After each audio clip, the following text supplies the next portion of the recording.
How to fix YouTube Shorts like comment and share buttons not showing. Hey everyone! In this quick tutorial, I'm going to show you how to fix the missing like, comment, and share buttons on YouTube Shorts. If your Shorts player looks weird or you can't interact with videos, don't worry, you're not the only one. This is actually a common bug affecting a lot of users right now. Alright, let's fix it. First, open your YouTube app and check if the Shorts interface is missing, meaning you can't see the buttons for liking, commenting, or sharing. If that's the case, here's what you can do.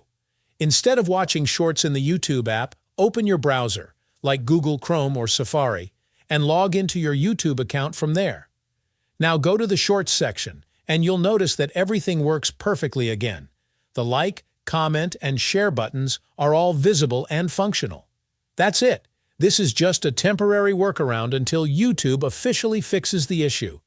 I'll keep you updated as soon as there's any new change, so make sure to subscribe to the channel and turn on notifications so you don't miss out.